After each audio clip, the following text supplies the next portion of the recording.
ராணியும் மரமும். ஒரு அழகான காட்டுல ஒரு வித்தியாசமான மரம் ஒண்ணு இருந்துச்சு. இந்த மரத்துல எல்லா விதமான பழங்களும் விளைஞ்சிருந்துச்சு. இந்த மரத்துல மாம்பழம், ஸ்ட்ராபெரி, செரி, பலாப்பழம், ஆப்பிள் பழம், ஆரஞ்சு பழம் அப்படின்னு எல்லா வகையான பழங்களும் இருந்துச்சு.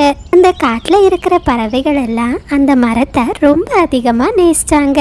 அவங்களுக்கு எப்போ பசி எடுத்தாலும் அந்த மரத்துக்கிட்ட வந்து உணவு கேட்பாங்க. மரமும் ரொம்ப சந்தோஷமா தன்னோட பழங்களை அந்த பறவைகளுக்கு கொடுத்து வந்துச்சு. பாலு, எனக்கு ரொம்ப பசிக்குது, நீங்க அந்த மாய மரத்துக்கிட்ட போய் நிறைய பழங்களை வாங்கிட்டு வாங்க. ராணி, வெளியே ரொம்ப வெயிலா இருக்கு. நான் இப்போதான் பழங்களை சாப்பிட்டுட்டு தண்ணி குடிச்சிட்டு வந்தேன். நான் கொஞ்ச நேரம் தூங்கணும். நீ போய் பழங்களை சாப்பிடு. காலு, எனக்கு தனியா பழங்களை சாப்பிட போக பயமா இருக்கு, நீங்களும் என் கூட வாங்க. ராணி, மீனுக்குருவி இப்போதான் அந்த மரத்துக்கிட்ட போகணும்னு பேசிக்கிட்டு இருந்துச்சு. நீ இப்பவே மீனுவோட வீட்டுக்கு போ. உடனே ராணிக்காகமும் மீனுக்குருவியோட வீட்டை நோக்கி பறந்து போச்சு. மீனுக்குருவியோட வீட்டுல லூசி புறாவும் வந்திருந்துச்சு. அட லூசி, மீனு, நீங்க இங்கதான் இருக்கீங்களா? நீங்க பழங்களை சாப்பிட போக போறீங்கன்னு காலு சொல்லுச்சு.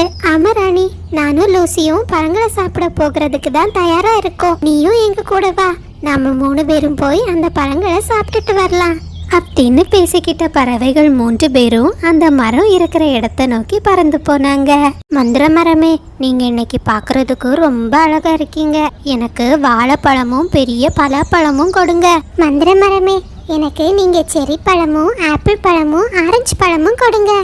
ஏ மீனு, நீ ஏன் சும்மா இருக்க? சீக்கிரம் அந்த மரத்துக்கிட்ட என்ன வேணும்னு கேளு. மரமே, நீங்க எனக்கு மாம்பழமும் ஸ்ட்ராபெரி பழமும் கொடுங்க. பறவைகள் இப்படி கேட்டதுமே அந்த மாய மரம் அவங்க கேட்ட பழங்களை ஒவ்வொரு பறவைக்கும் கொடுத்துச்சு. பழங்களை சாப்பிட்ட பறவைகள் ரொம்ப சந்தோஷமா தங்களோட வீட்டுக்கு பறந்து போனாங்க. அன்னைக்கு சாயந்தரம் காட்டுல ரொம்ப வேகமா புயல் காற்று வீச ஆரம்பிச்சது. இதனால பறவைகள் எல்லாம் ரொம்ப கஷ்டப்பட்டாங்க. மகனே சக்கு, என்ன ஆனாலும் சரி, இந்த மரத்துல இருந்து உன் கையை எடுத்துடாத. இந்த புயல் காற்று ரொம்ப வேகமா அடிச்சுக்கிட்டு இருக்கு. அம்மா, என்னால முடியலம்மா, என் ரெக்கைகள் எல்லாம் ரொம்ப வலிக்குது. என் ரெக்கைகள் வேற வலிக்கிட்டே இருக்கு. ராணி, நம்மளோட வீடு பறந்து போயிடுச்சு. நம்மளோட வீடு போயிடுச்சு. இப்போ நம்ம என்ன பண்றது? காலு, நம்மளோட வீடா இப்ப முக்கியம். எப்படியாச்சும் நம்ம உயிரை காப்பாத்தி ஆகணும். வாங்க, எங்கேயாவது பாதுகாப்பான இடத்துக்கு போலாம் அப்படின்னு சொன்ன காலுவும் ராணியும் ஒரு குகைக்குள்ள போய் ஒளிஞ்சுக்கிட்டாங்க. அன்னைக்கு முழுவதும் காட்டுல ரொம்ப வேகமா பலமான புயல் காற்று வீசிக்கிட்டே இருந்துச்சு. அப்படியே மறுநாள் காலையில வந்துச்சு. ஒரு வழியா காட்டுல புயல் நீங்கி அமைதியான சூழல் நிலவுச்சு. மகனே சக்கு, உனக்கு ஒன்னும் ஆகலையே? நீ நல்லா தானே இருக்க? ஆமாம்மா, நான் நல்லா தான் இருக்கேன். அந்த புயல் காட்டுல நான் செத்து போயிடுவேன்னு நினைச்சேன். எப்படியோ நான் தப்பிச்சிட்டேன். மகனே சக்கு, அப்படி எப்போதுமே சொல்லாத. புயல் காற்று முடிஞ்சு போச்சு. இனிமே அது என்னைக்குமே திரும்பி வராது. சரியா? நீ பயப்படாத. நண்பர்களே, நேத்து அடிச்ச புயல்ல என் வீடு போயிடுச்சு. இப்போ எனக்கு வீடே இல்ல. காலுவண்ணா, வீடு போனா நாம திருப்பி கட்டிடலாம். ஆனா நம்ம யாரோட உயிருக்கும் எதுவும் ஆகல. அதை நினைச்சு நம்ம சந்தோஷப்பட வேண்டியதுதான். காலு, என்னோட வீடும் நேத்து அடிச்ச புயல்ல பறந்து போயிடுச்சு. நான் மறுபடியும் கட்டைகளை தேடி உறுதியான வீட்டை கட்ட போறேன் அப்படின்னு சொல்லிட்டு லூசி புறாவும் மிட்டுக்கிளியும் அங்கிருந்து பறந்து போயிட்டாங்க. காலு, ராணி, நானும் வீடு கட்டுறதுக்கு தான் கட்டைகள் எடுக்க போறேன். நீங்க என் கூட வரீங்களா? இல்ல மீனு, நீ முதல்ல கிளம்பு, நாங்க அப்புறமா வரோம். உடனே மீனுக்குருவியும் வீடு கட்டுறதுக்கு தேவையான கட்டைகளை தேடி அங்கிருந்து பறந்து போச்சு. காலுக்காகமோ எதையோ யோசிச்சபடி ஆழ்ந்த சிந்தனையில இருந்துச்சு. ராணி, மறுபடியும் நம்ம தொலைதூர காட்டுக்கு போய் மரக்கட்டைகளை சேமிக்கணும். பிறகு வைக்கோல சேமிக்கணும். எல்லாத்தையும் அடுக்கி கயரால கட்டணும். வீடு கட்டுறதுக்கு எவ்வளோ வேலைகள் இருக்கு. காலு, இப்படியே பேசிக்கிட்டு இருந்தா சரியா வராது. மறுபடியும் புயல் காற்று வாரதுக்குள்ள நமக்கான உறுதியான வீட்டை கட்டி ஆகணும். வாங்க, சீக்கிரம் கட்டைகளை தேடி போவோம் அப்படின்னு பேசிக்கிட்ட காலுவும் ராணியும் விறகு கட்டைகளை தேடி அங்கிருந்து பறந்து போனாங்க. அப்படி பறந்து போன காலுக்காகவும் மந்திர மரத்தை பார்த்ததுமே அந்த மரத்தோட பக்கத்துல வந்து எதையோ யோசிச்சுக்கிட்டு இருந்துச்சு. விறகு கட்டைகளை எடுக்க போலான்னு சொல்லிட்டு எதுக்காக இந்த மரத்தோட பக்கத்துல வந்தீங்க? இப்போ நீங்க பழங்களையா சாப்பிட போறீங்க? ராணி, இது ஒரு மந்திர மரம். இதுட்ட பலவிதமான பழங்கள் இருக்கு. அப்படின்னா இந்த மரத்தோட கிளைகளை எடுத்து நாம வீடு கட்டுனா நம்ம வீடு எந்த புயல்லையும் மழையிலையும் அடிச்சிட்டு போகாது. ரொம்ப உறுதியா இருக்கும். அட காலு, நீங்க சொல்றது சரிதான். இது நல்ல யோசனையா தான் இருக்கு. அங்க இப்பவே இந்த மரத்தோட கிளைகளை உடைச்சு வீடு கட்டுற வேலையை தொடங்கலாம். தின்னு 2 காகங்களும் பேசிக்கிட்டு இருந்ததை கேட்ட மந்திர மரம் ரொம்ப பயந்துடுச்சு.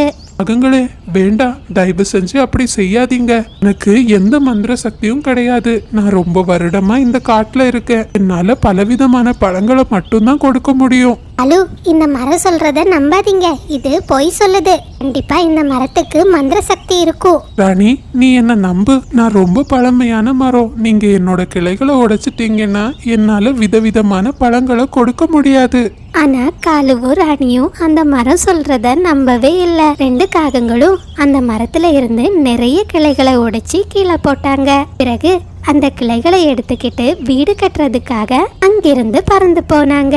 கொஞ்ச நேரத்திலேயே அவங்க எடுத்துட்டு வந்த மரக்கிளைகளை வச்சு ஒரு அழகான வீட்டையும் கட்டி முடிச்சாங்க. அட காலு, ராணி, நீங்க எப்படி இவ்ளோ சீக்கிரமா வீடை கட்டி முடிச்சிட்டீங்க? நான் இன்னும் வீடு கட்டுறதுக்கு தேவையான கட்டைகளையே சேமிச்சு முடிக்கல. மீனு, நாங்க நம்ம காட்டுல இருக்கிற அந்த மந்திர மரத்துக்கிட்ட இருந்து தான் மரக்கட்டைகளை உடைச்சி வீடு கட்டணும். அந்த மரத்துல இருந்து மரக்கட்டைகளை உடைச்சதுனாலதான் எங்களால இவ்ளோ சீக்கிரம் வீடு கட்ட முடிஞ்சது. பாரு, இனிமே எந்த புயல்லையும் மழையிலையும் எங்க வீடு ஒண்ணுமே ஆகாது. நீங்க 2 பேரும் இந்த காட்டுக்கு ரொம்ப மோசமான செயலை செய்திருக்கீங்க. அந்த மரம் ரொம்ப வருஷமா பல பறவைகளோட பசிய போக்கிக்கிட்டு இருந்துச்சு. நீங்க நிச்சயமா அந்த மரத்தோட கிளைகளை ஒடிச்சிருக்க கூடாது அப்படின்னு சொன்ன மீனுக்குருவி அங்கிருந்து பறந்து போயிடுச்சு. அப்படியே காட்டுல சாயந்தர நேரம் வந்துச்சு.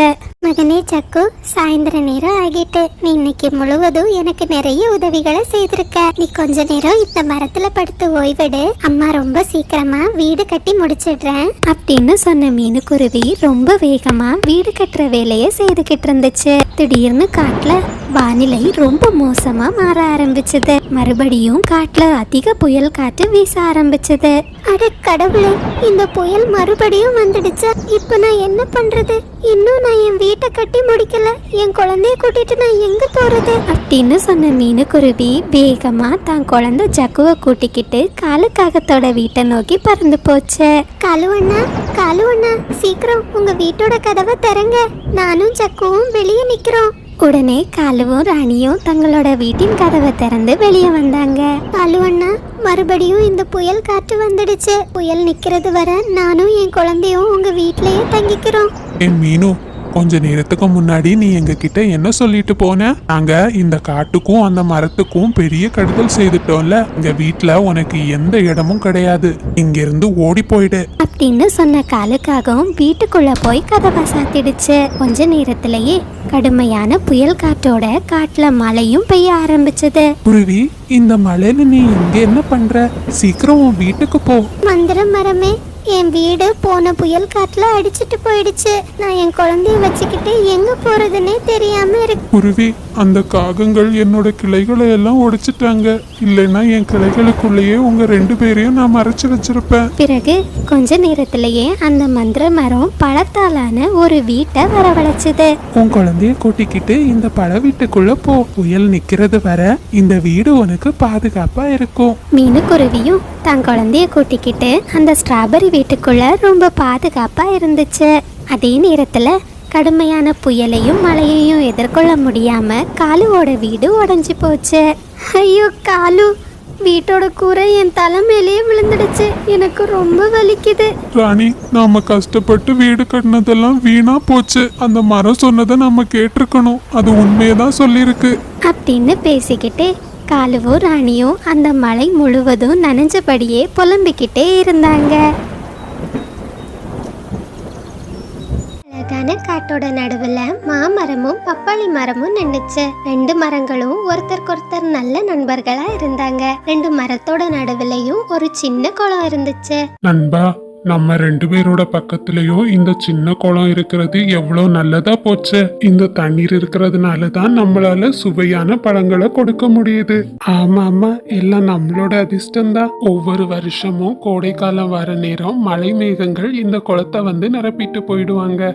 அதனால நமக்கு தண்ணீருக்கு எந்த பஞ்சமும் இல்ல அப்படின்னு ரெண்டு நண்பர்களும் தங்களுக்குள்ள பேசிக்கிட்டு இருந்தாங்க. அந்த சமயத்துல காலு ராணின்னு ரெண்டு காகங்கள் தண்ணீர் குடிக்கிறதுக்காக அந்த சின்ன குளத்தோட பக்கத்துல வந்தாங்க. தன்னோட தாகத்தை தணிச்ச காகங்கள் பக்கத்துல இருந்த ரெண்டு மரங்களையும் பார்த்தாங்க. அந்த மரத்தை பார்த்ததுமே ராணி காகத்துக்கு ஒரு யோசனை வந்துச்சு.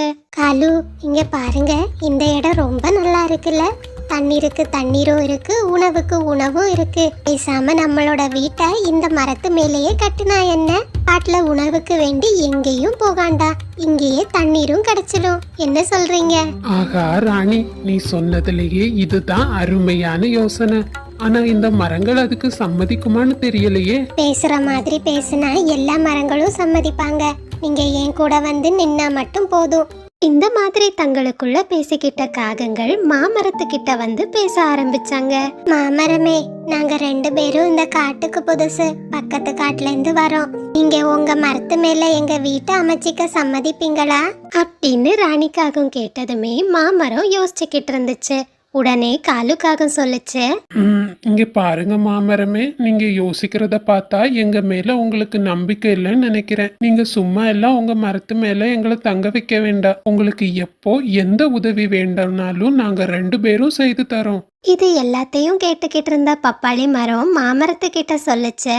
என்ன நண்பா யோசிச்சுக்கிட்டு இருக்க? சரின்னு சொல்லு. அந்த பறவைகள் தான் நமக்கு உதவி செய்யறேன்னு சொல்றாங்கல்ல, நம்ம கூட அவங்களும் இருந்துக்கட்டும்.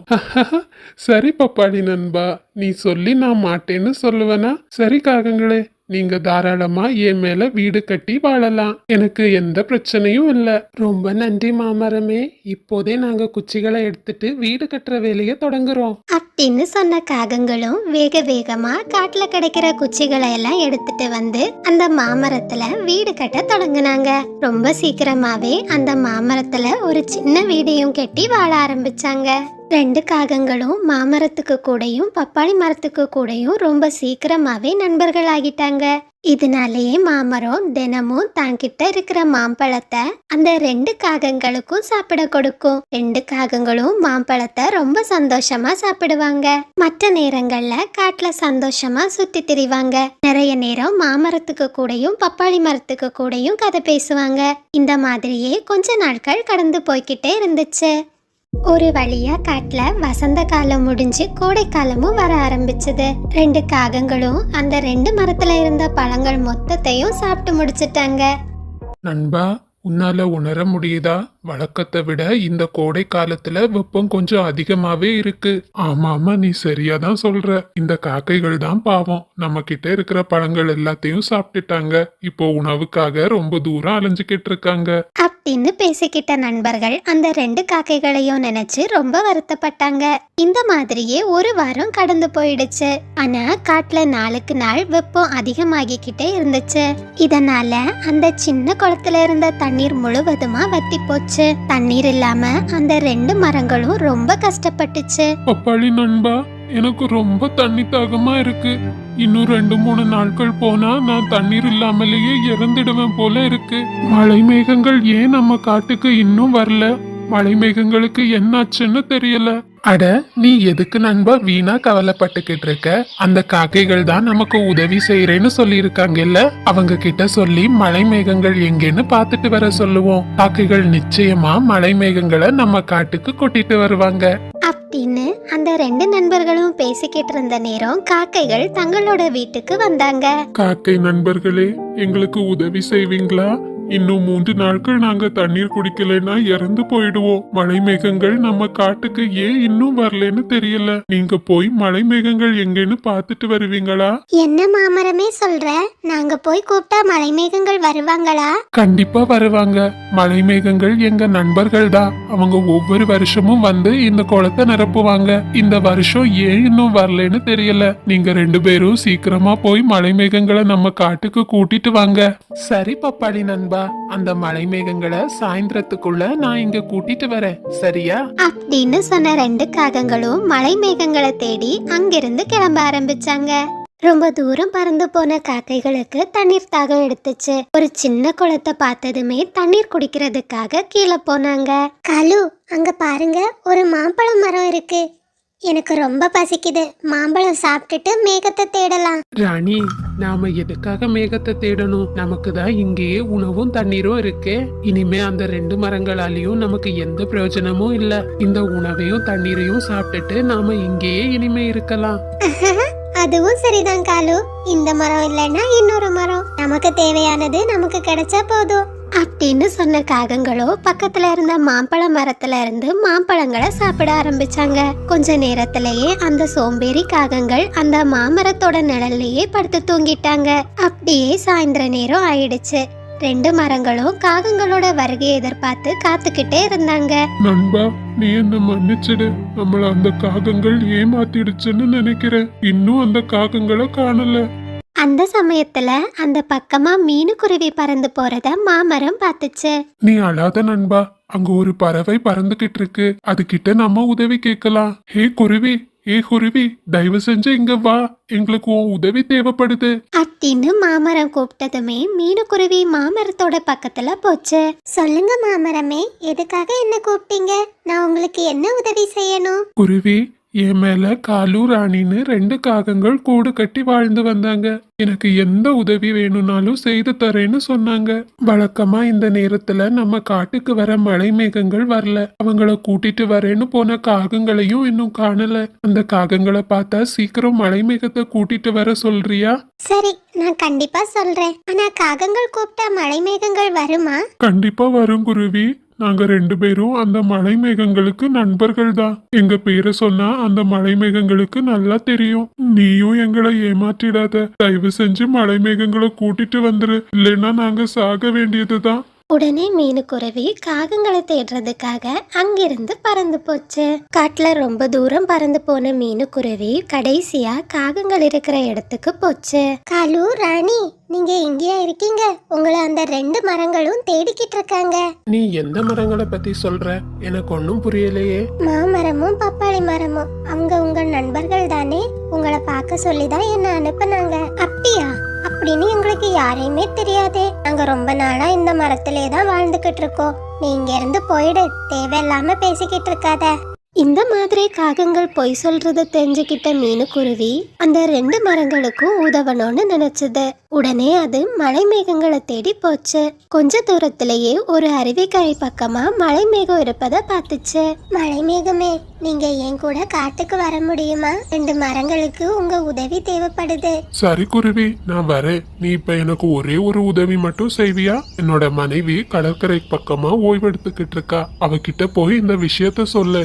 நாங்க 2 பேரும் சேர்ந்து அந்த மரம் இருக்கிற இடத்துக்கு வரோம் அப்படின்னு மலை மேகம் சொன்னதும் மீனுக்குருவி வேகமா கடற்கரையை நோக்கி போச்சு.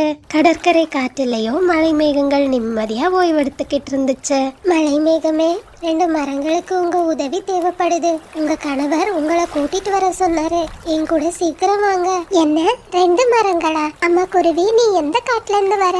நான் நாம்பூர் காட்டுல இருந்து வரேன். அங்க இருக்கிற மாமரத்துக்கும் பப்பாளி மரத்துக்கும் தான் உங்க உதவி தேவை. ஐயோ, நான் மறந்தே போயிட்டேன். அந்த 2 மரங்களும் என்னோட நண்பர்கள் தான். எல்லா வருஷமும் நான் தான் போய் அந்த குளத்தை நிரப்புவேன். இந்த வருஷம் எப்படி மறந்தேனே தெரியல. உனக்கு ரொம்ப நன்றி குருவி அப்படின்னு சொன்ன மலை மேகம் மீனுக்குருவியையும் தன் கணவரையும் கூட்டிக்கிட்டு ரொம்ப வேகமா அந்த காட்டை நோக்கி போச்சு. தன்னோட தோழி மலை மேகத்தை பார்த்ததுமே 2 மரங்களும் ரொம்ப சந்தோஷம் ஆயிட்டாங்க. ஒரு நிமிஷம் கூட தாமதிக்காம மலை மேகங்கள் வானத்தை இருட்ட வச்சாங்க. நிறைய மழைய அந்த 2 மரங்கள் மீதும் பொழிஞ்சாங்க. 2 மரங்களும் ரொம்ப ரொம்ப சந்தோஷம் ஆகிட்டாங்க. அந்த குளமும் நிரம்பிடுச்சு. நண்பர்களே, நீங்க 2 பேரும் என்ன மன்னிச்சிடுங்க. இந்த வருஷம் உங்க காட்டுக்கு வர நான் மறந்துட்டேன். இந்த குருவி மட்டும் இல்லைன்னா எனக்கு ஞாபகமே வந்திருக்காது. அட பரவாயில்ல நண்பா, மறுபடியும் உங்களை பார்த்ததுல எங்களுக்கு ரொம்ப சந்தோஷம். மழை இல்லாம நாங்க 2 பேரும் ரொம்ப கஷ்டப்பட்டுட்டோம். கொஞ்ச நேரத்திலேயே மலை மேகங்கள் அங்கிருந்து தங்களோட இடத்துக்கு புறப்பட்டுட்டாங்க. இந்த மாதிரியே கொஞ்ச நாட்கள் கடந்து போச்சு. மறுபடியும் காட்டுல வசந்த காலம் வந்துச்சு. இந்த 2 மரத்துலயும் நிறைய பழங்கள் இருந்துச்சு. 2 மரங்களும் முன்பு போலவே ரொம்ப சந்தோஷமா தங்களோட நாட்களை கழிச்சுக்கிட்டு இருந்தாங்க. தனக்கு உதவி செய்த மீனுக்குருவிக்கு 2 நண்பர்களும் நிறைய பழங்களை கொடுத்தாங்க. மீனுக்குருவி அந்த பழங்களை வாங்கிக்கிட்டு ரொம்ப சந்தோஷமா தன்னோட வீட்டுக்கு போச்சு. அதே சமயத்துல அந்த 2 காகங்களும் இருந்த காட்டுல மறுபடியும் கோடை காலம் வர ஆரம்பிச்சது. காலும் ராணியும் உணவு இல்லாம ரொம்ப கஷ்டப்பட்டாங்க. உணவு தேடி காட்டுல அங்கேயும் இங்கேயும் அலைஞ்ச காகங்கள் கடைசியா அந்த 2 மரத்தோட பக்கத்துல வந்து சேர்ந்தாங்க. நண்பா மாமரமே, எப்படி இருக்க? உன்னை பார்த்து ரொம்ப நாள் ஆச்சு. எங்க 2 பேருக்கும் ரொம்ப பசிக்குது. ஒரே ஒரு மாம்பழம் தரியா? என்ன, எங்க 2 பேரையும் இவ்வளவு தூரம் ஏமாத்திட்டு இப்போ மாம்பழமா கேக்குறீங்க? அப்படின்னு சொன்ன மரங்கள் தங்களோட கிளைகளால அந்த 2 காகங்களையும் ரொம்ப அடிச்சாங்க. அடி தாங்க முடியாம 2 காகங்களும் அந்த காட்டை விட்டு பறந்து போயிட்டாங்க.